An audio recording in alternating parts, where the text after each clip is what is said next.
Alrighty guys, on the 504 here, getting real close to getting ready to paint it. Dad's got the sheet metal already. He's going to paint the sheet metal and fenders or prime them this morning. Got all the lights, the wiring, got it all wired up and it works. It just needs to put the lights on, but I won't do that until I get it painted. Waiting on a couple backlights from the Case IH dealer for the dash, and then that'll all be done. Got an oil pressure gauge to put in it. It's sitting over there. I got one that I'm not gonna use that one. I got a different one I'm gonna leave in there.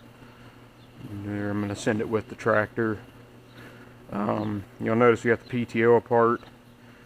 I can't remember if I said whenever I put that PTO in way back that the guy had said it had a problem. It wouldn't disengage. It would engage and it would hold, but it wouldn't disengage, or the brake wouldn't stop it.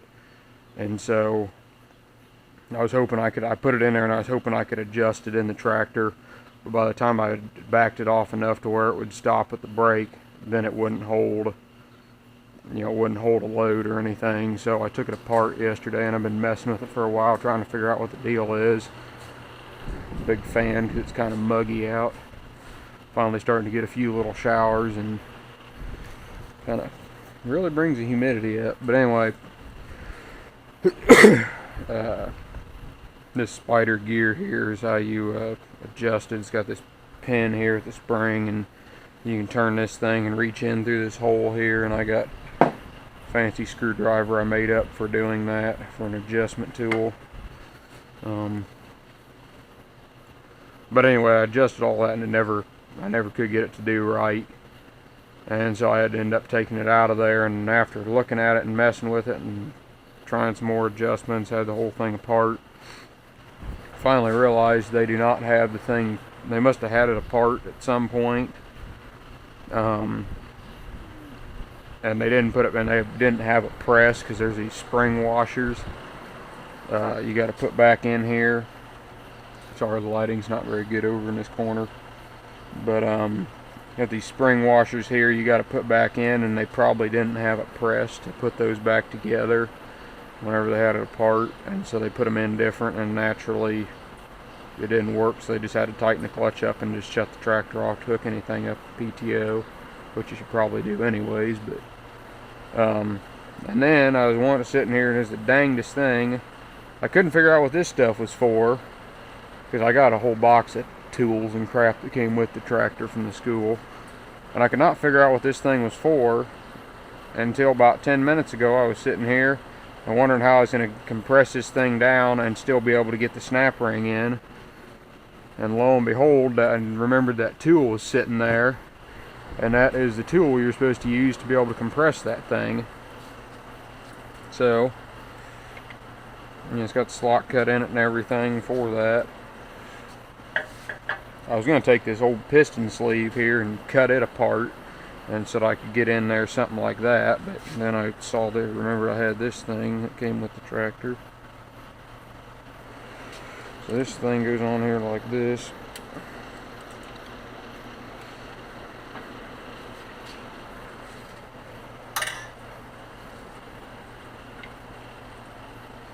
And just kind of set, these are beveled, they call them a Belleville washer. There's a name on them, they call them in the book. But anyway, they compress it down, and then I'll get the snap ring in there. I'm going to start off and rain a little more.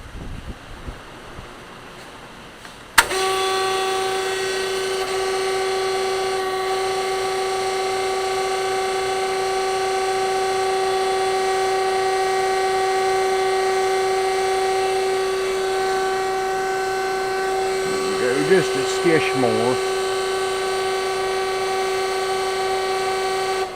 Oh boy. I'll bend my tool up there too much.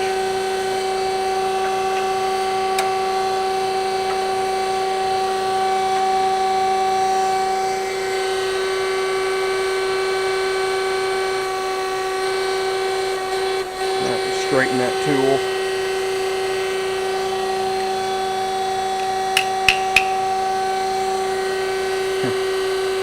Can't hardly see it, these glass Alright, here's what I should have done originally. And those arms weren't strong enough. I had to get a little more firepower on it.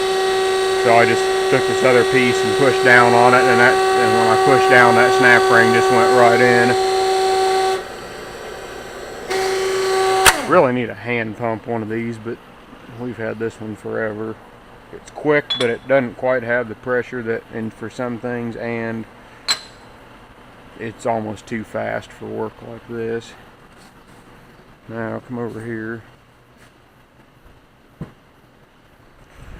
Take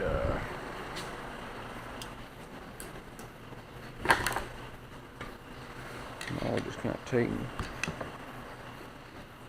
set this thing back down on here. Oh, that spring hole, you're going to put this together, you always got to make sure this spring hole is lined up with this flat spot cutting this disc here. Otherwise you wouldn't be able to adjust it externally. You'd have to take it back apart. Now I just like to make sure these things are seated in here real good. Do not want that coming apart. If I was rebuilding the PTO and not just fixing someone else's screw ups, and I had a little more time, I probably would have maybe ordered new snap rings to put in it, just because they do get fatigued over time. But we'll get it back together here and see how it does. Alright, I'm going to show you what we're trying to do here. Got this tab in here, and you try to lift this thing up, and then you go like, oops, I'm going the wrong way. This, and you're screwing this spider piece up here on this shaft to get these rollers closer to the clutch pack. And that's what make you tighten up the clutch adjustment and go the other way to get more brake but less clutch adjustment. And if you got a worn out PTO and no, linings burned off the clutch discs and everything, you're not going to get it to work right either. Either the brake linings are burned off or the clutch discs are shot. You're not going to get it to work either way, no matter how much adjustment you try.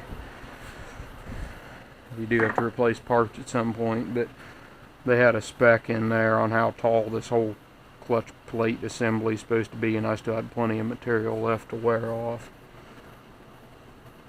Now, boy,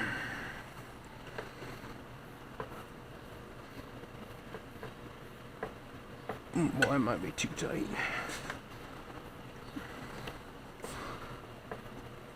Yeah, it's too tight. I won't even engage at that.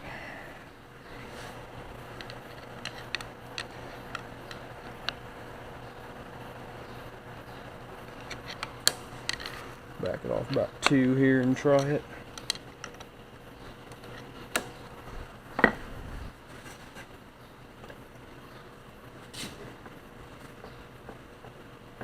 Still too tight. There we go.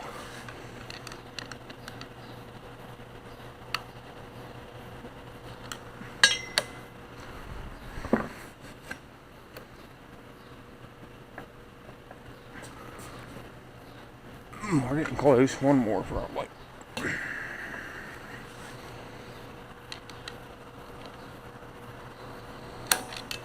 And what I'm doing when I put it back on these blocks is I'm holding back against the brake so that it can spin freely then.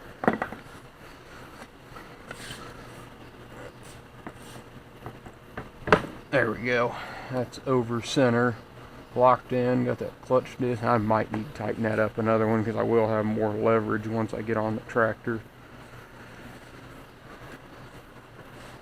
You can see it goes forward like that. It's got the clutch disc or the brake disc released. It's kind of rickety how they have this brake disc on here. I don't really like that, but it's the way they made it.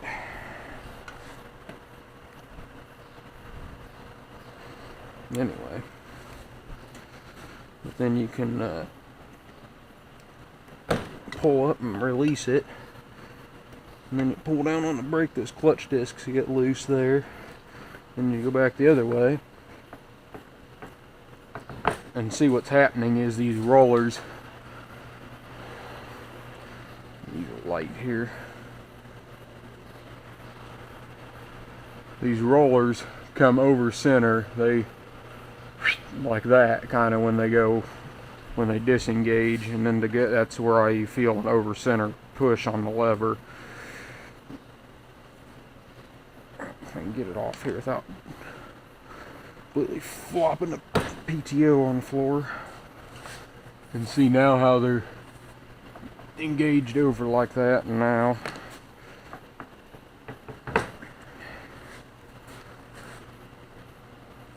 there it is engaged. So that's how that's supposed to work there. But get it put on the tractor and try it out. I'm waiting on another O-ring here and hydraulic filter because I was going to change the oil anyways while I had it apart. But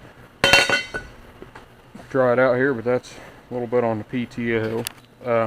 They had the clutch tightened up. In order to have it tightened up enough to hold, they had to the lever wouldn't come over center to latch, so they had this piece moved back right here, and that little dog there would just, that's what would hold the PTO engaged, hold the clutch pack compressed and whatnot. So that's kind of my first clue. Something must be really wrong here, and then you just put it down like that to come off, but it's not supposed to be like that. This bolt in here needs to come out, and that whole plate needs to go forward some to be adjusted to make it so that it's right, or so that it just comes over center.